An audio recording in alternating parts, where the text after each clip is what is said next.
Hello, welcome back to my channel and a very special welcome if you're new here. My name is Jen. I'm a certified weight loss and nutrition coach.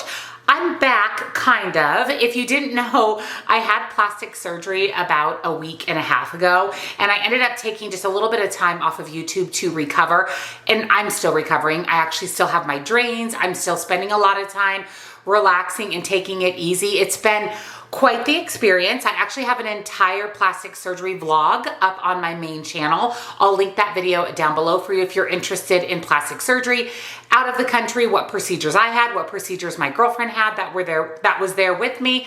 That information will be down in the description box.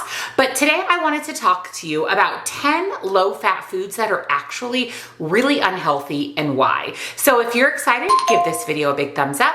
Subscribe if you're not, because I typically upload new videos every Tuesday and Thursday. Check out the description box down below where you will find nutrition coaching. I offer personalized to you macros and calories. Highly recommend. This is how I've lost 140 pounds, as well as one-on-one coaching if you would like to chat with me directly. Links and discounts to my other favorite things are down in that description box. So let's talk about the 10 low-fat foods that are actually unhealthy and why.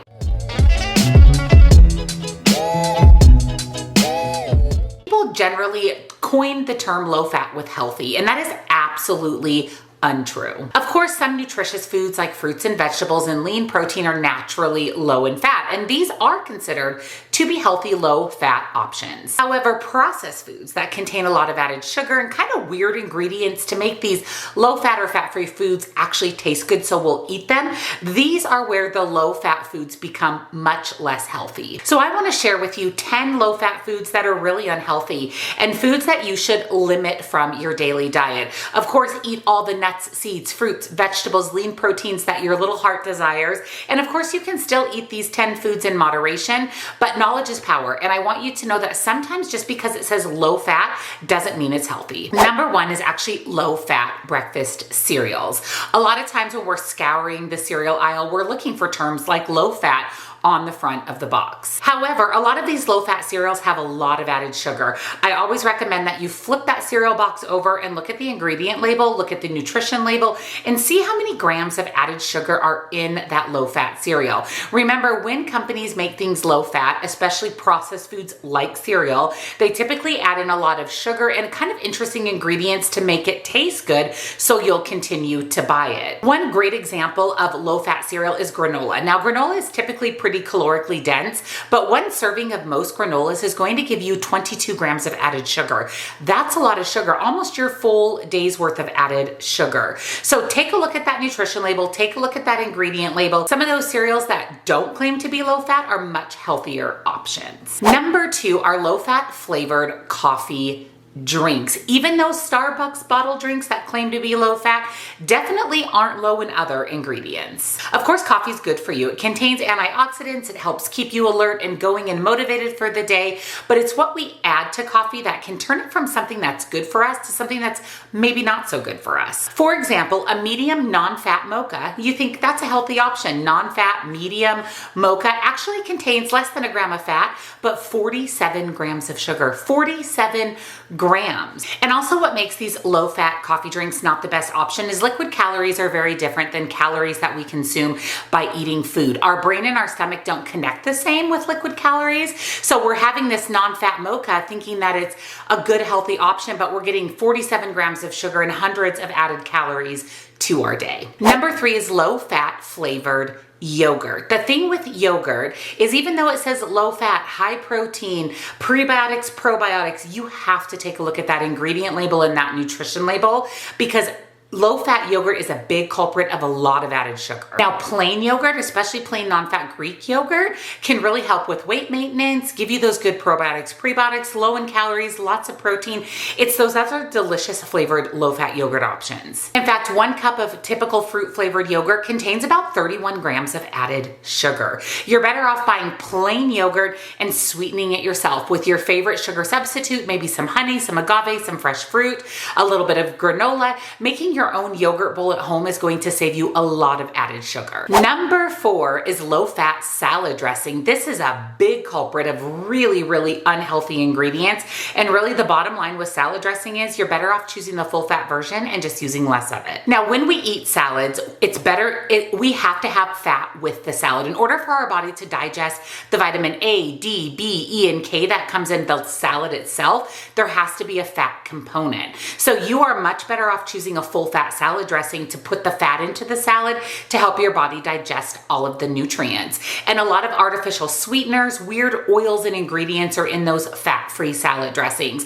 Don't let the fat-free, low-fat label fool you. Look at the ingredients and compare it to a full-fat salad dressing, and I'm guessing you are going to be shocked, and you'll be immediately putting that full-fat dressing in your shopping cart. Number 5 is reduced fat peanut butter. Now, I know for me, I love peanut butter. I pretty much eat nut butter every single day, and I will tell you that the macro profile of reduced fat peanut butter is not much off from the full-fat peanut butter, but because it's reduced fat, again, we're putting things into it to make it taste good that aren't the healthiest. When we make reduced fat peanut butter, we're replacing some of those healthy monounsaturated fats with other unhealthy oils. Palm oil, vegetable oil. Your best bet is a nut butter that has nuts and salt, and that is it. Don't worry about the fat in peanut butter. It's a good, healthy fat. It's monounsaturated fat. Don't think that buying reduced fat or low fat peanut butter is doing you any good, because you're much better off just buying regular peanut butter. Number 6 are low-fat muffins. I love a good baked good. I love a good muffin, a cookie, a piece of cake, but don't be fooled by low-fat muffins either. A small low-fat blueberry muffin is going to contain about 43% of its total calories in sugar. That's about 19 grams of sugar in a low-fat blueberry muffin. Again, just buying a regular muffin is going to be a better alternative. There's not going to be added sugar to make it taste good because they pulled the fat out of the baked good. There are definitely creative ways to make muffins a little bit more healthy. I would recommend making any type of muffin you're interested in consuming at home.